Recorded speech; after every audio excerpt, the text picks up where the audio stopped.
Good morning, Miss Grace. Good morning, ma'am. Okay, Miss Grace, can you tell me about yourself? I'm Grace Malubago, ma'am. I'm 33 years old. I'm married. I have two kids, and I live in Santolan, Pasig City, ma'am.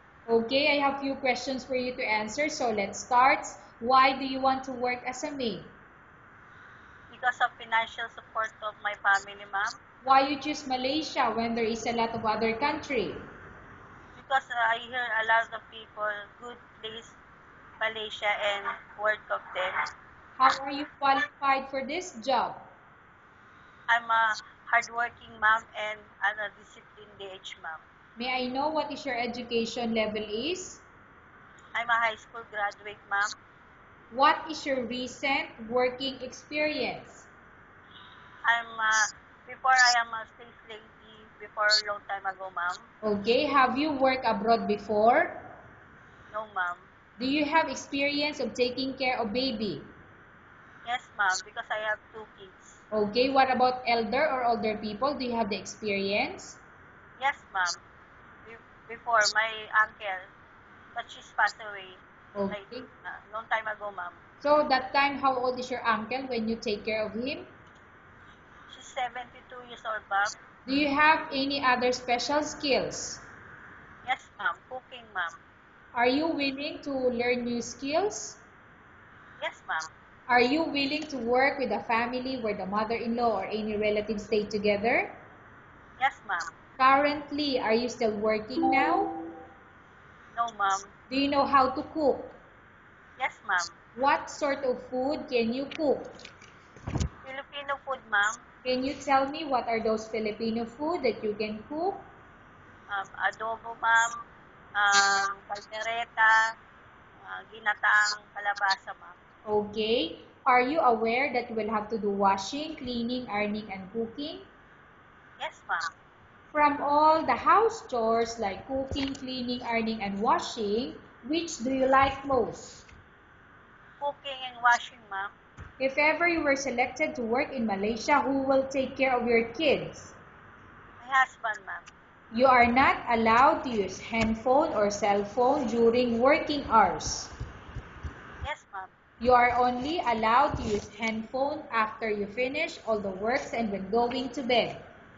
Yes, ma'am. You are strictly needed to surrender the handphone to your employer in the morning, and your employer will return back to you once you're going to bed. Yes, ma'am. If ever your employer finds out that you're abusing your handphone and it's affected your work performance, your employer will confiscate your handphone and you're not allowed to hold it anymore. Instead, your employer will allow you to call to your family 3 times in a month. You're only allowed to bring normal phone and you're not allowed to bring smartphone. Are you agreed for the terms and condition? Yes, ma'am. Are you agreed to the rules and regulation for the handphone?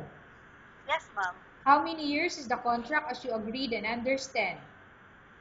2 years, ma'am.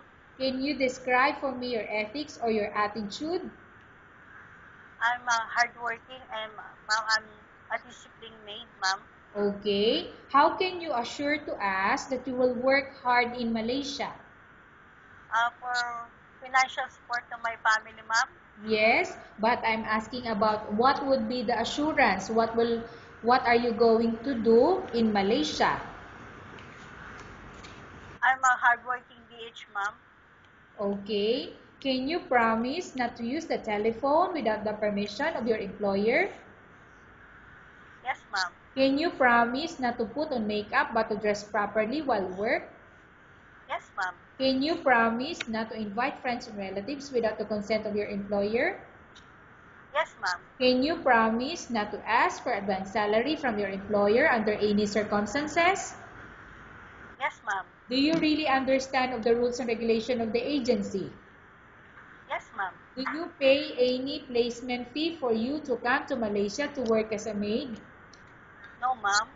Do you have any history of sickness, example breast cancer or any other illness?